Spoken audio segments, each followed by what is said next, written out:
रायगड, महाराष्ट्रासह देश विदेशातील ताज्या बातम्या पाहण्यासाठी मॅक्स इंडिया लाईव्ह चॅनलला सबस्क्राईब करा आणि बेल आयकॉन दाबायला विसरू नका.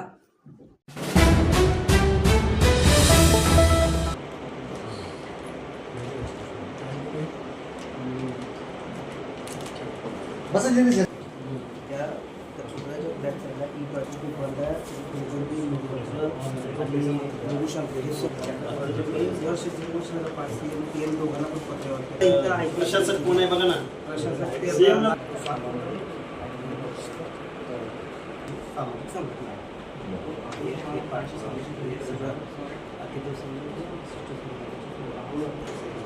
फोटो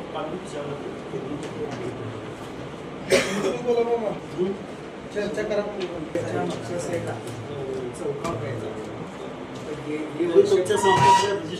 बाकी ठिकाणी अशीच काम करते. 25वं वर्ष आहे त्याच्यामुळे 25 असे कार्यक्रम राबवणार आहेत. त्यात 2 तीर्थयात्रा ठेवल्या.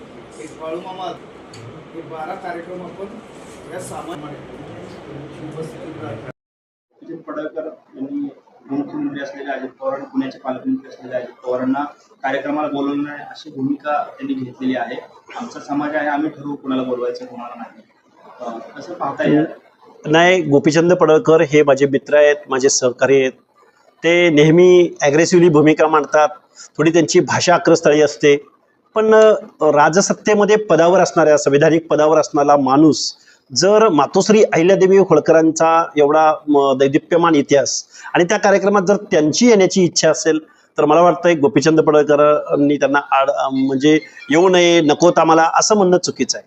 कारण मातोश्री अहिल्यादेवी होळकरांचं कार्य हे खूप व्यापक आहे. ते व्यक्ती, जात, पात, पंथ, धर्म, भाषा या सर्वांच्या पलीकडे मातोश्री अहिल्यादेवी होळकरांचं कार्य आहे.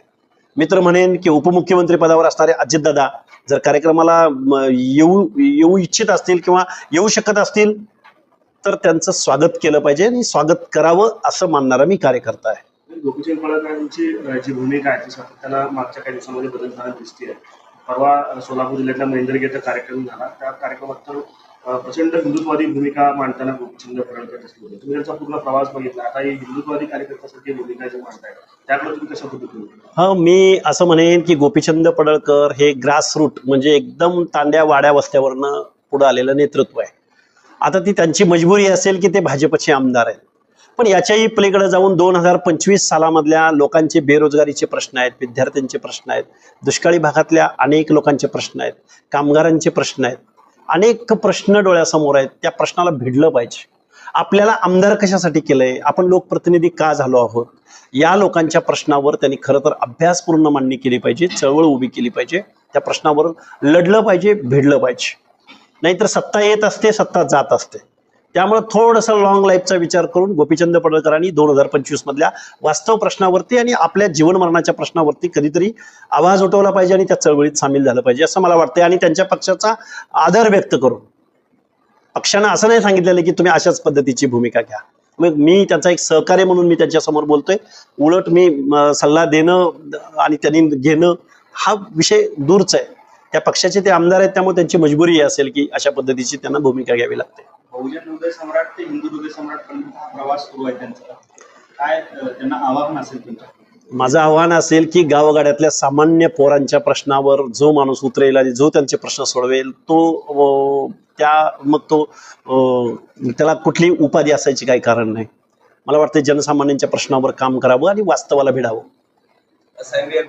वारंवार भेटतात ते वेगळेच नाही, या भूमिकेशी आपण निश्चित सहमत आहे. कारण संजयजी राऊत हे राजकीय नेत्यांपेक्षा पत्रकार जास्त आहेत आणि त्यांना महाराष्ट्रातल्या जनसामान्यांचे प्रश्न मांडण्याची एक त्यांची वेगळी शैली आहे. मी निश्चित म्हणेन की पवार फॅमिली ही कधीच वेगळी नव्हती.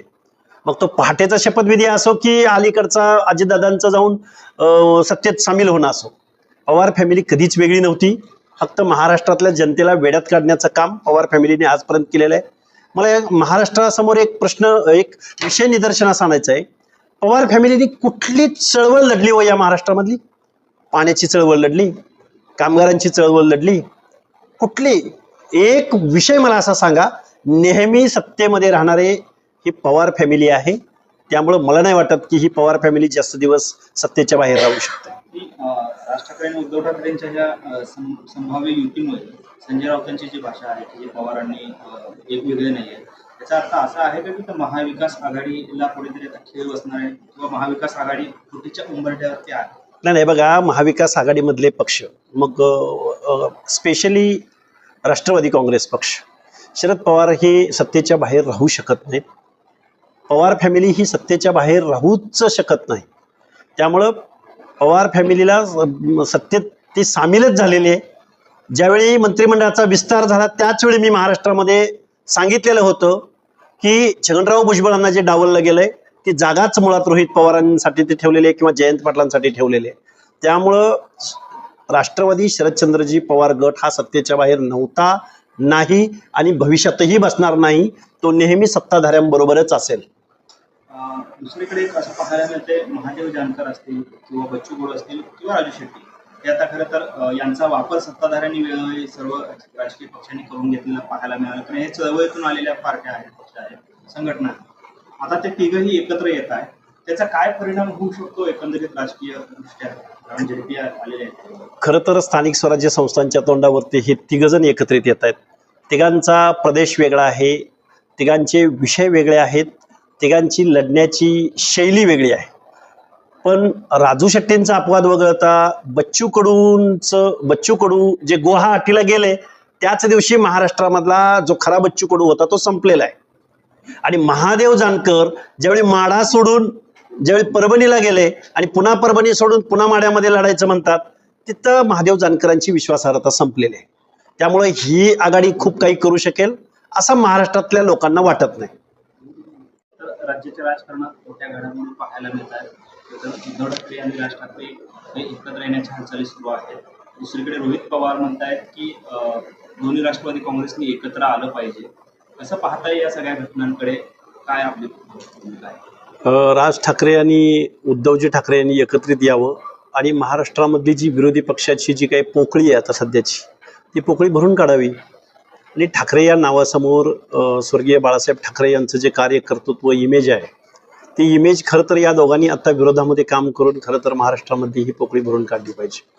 पण रोहितदादा पवारची म्हणजे शरद पवारांची राष्ट्रवादी आणि अजितदादांची राष्ट्रवादी ही वेगळी कधी आहे, म्हणजे वेगळी मानतच नाही मी तर. हे असतानाच एक आहेत. मग अजितदादा पवार विरोधी पक्षात येऊन काम करणार आहेत का रोहितदादा पवार रिकाम्या असलेल्या मंत्रिपदावर जाऊन काम करणार आहेत, हे महाराष्ट्राला कळलं पाहिजे. आणि मी एक कार्यकर्ता म्हणून रोहितदादांना सांगेन, रोहितदादा कधीतरी विरोधी पक्षामध्ये सुद्धा थोडे दिवस काम केलं पाहिजे ना.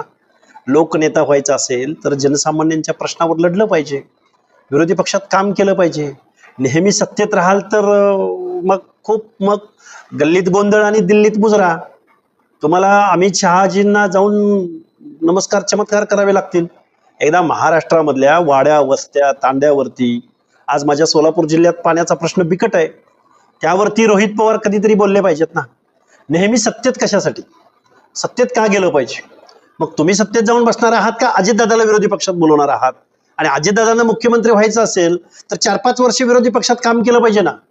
त्यामुळं राष्ट्रवादी शरद पवारांची असो की अजितदादांची असो, हे खरं तर वेगळे मी मानतच नाही.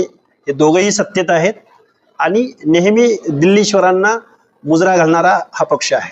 विधान परिषदेवर जाणार आहात, महामंडळ अशा चर्चा सातत्याने पाहायला मिळत आहेत राज्याच्या वेगवेगळ्या कानाकोपऱ्यामध्ये. काय नक्की सत्य आहे? काही आपल्याला ऑफर वगैरे आलेले आहे का? नाही, हे बघा, मी ओबीसी विजयंटी एसबीसीच्या प्रश्नावर आवाज उठवण्याचा प्रयत्न करतोय आणि महाराष्ट्रामधल्या कानाकोपऱ्यामध्ये हा आवाज उठवत असताना जनतेचं जे प्रेम भरभरून मिळतंय. आणि पण हे सगळं करत असताना कायद्याच्या सभागृहात जाऊन, राजसत्तेत जाऊन, निर्णय प्रक्रियेमध्ये जाऊन जर आपल्याला आपले काही प्रश्न मांडता येत असतील तर मी डॉक्टर बाबासाहेब आंबेडकरांचं संविधान, लोकशाही ह्या गोष्टी मानणारा कार्यकर्ता आहे. आणि राजसत्ता अंतिम असेल तर निश्चित जायला आवडेल. पण मला तशी कुठलीही ऑफर आजपर्यंत नाही. मला माहिती आहे माझ्या मर्यादा काय आहेत, मला माहिती आहे माझे स्ट्रॉंग पॉईंट काय आहेत. 2029 सालाला महाराष्ट्रामधला ओबीसी कोणत्या भूमिकेत असेल आणि ओबीसीची चळवळ कुठं असेल याचा रोडमॅप माझ्याकडे तयार आहे. त्यामुळे कोणी संधी दिली तर त्याचं स्वागत आहे, नाही संधी दिली तर आम्ही 2029ला तयार आहोत. आणि 2029ची जी लढाईचं जे रणांगण आहे ते रणांगण त्या मराठवाड्यातला शेवटचा जिल्हा नांदेडचा मुखेड ते खानदेशातला पार निफाडपर्यंतचा मतदारसंघ, महाराष्ट्रातला ओबीसी हा आजपर्यंत कोणाला तरी निवडून देण्याच्या भूमिकेमध्ये होता, कुणाच्या तरी सावलीला जाऊन काम करण्याच्या भूमिकेमध्ये होता. पण 2029ची लोकसभा आणि 2029ची विधानसभा या महाराष्ट्रामध्ये फक्त आणि फक्त ओबीसींची असेल, हा शब्द मी तुमच्या समोर देतो.